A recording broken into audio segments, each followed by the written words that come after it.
I think it's always important to talk about the gotchas, the barriers. Are there things that independent agencies need to be thinking about as they're putting together a plan to talk about, like, we want to implement this concept of a marketing OS at our business?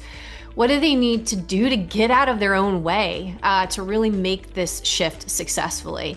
I think one of the big gotchas is going to be is, if you're channel siloed in your approach, does agentic buying mechanisms, agentic solutions that both brands launch themselves and agencies launch, start to break down some of that cross-channel silos and give you a different output in the market? So, that's the starting framing here. Specifically, I think I would say that you have to have a knowledge of your ability to make that transformation is the number one gotcha.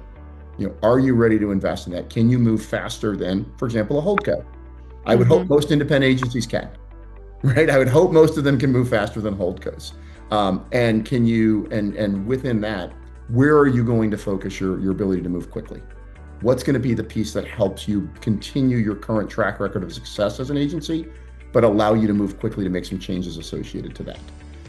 My bias is always, are you going to be able to differentiate yourself in the next 12 to 18 months in terms of how you're going to help someone reach the, back to marketing 101, how are you going to make sure you're able to help someone reach the right consumer at the right time, in the right channel, in a world where most of those decisions may be ultimately made in milliseconds by the new agent you launched in 6 months? Jay, what about you? What do you think the common barriers or gotchas are? So I agree with the economic significance that of the model that Jonathan was talking about, but I get there, I think, a different way, which is that one of the huge barriers is the people. The technology is always easy because it's it's software and it's cooperative, but people are not software and they're not necessarily cooperative. Very true.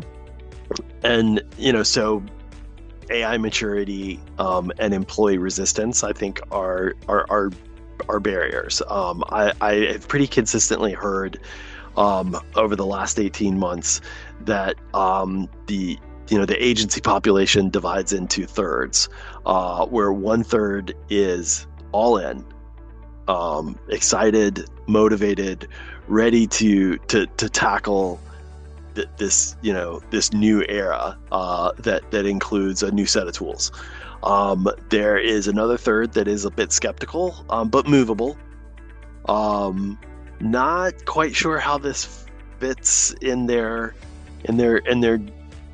daily work lives, or maybe have some hesitations as to what it means for their daily work lives.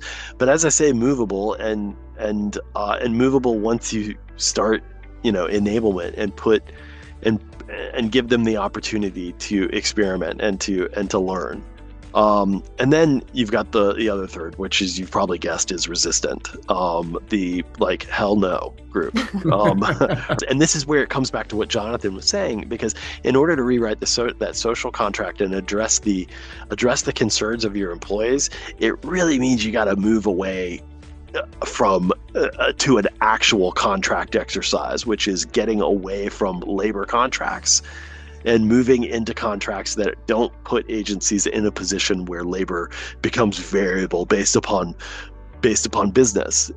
So outcomes-based remuneration or SaaS-based contract deals, or fixed fee deals that ignore the necessarily the time and the scope. And so if we can move out of the the dependence of like labor arbitrage, then I think you make a massive advancement in being able to address the maturity of your employees, and bring the value that we've talked about for the last 40 minutes, of marketing using AI.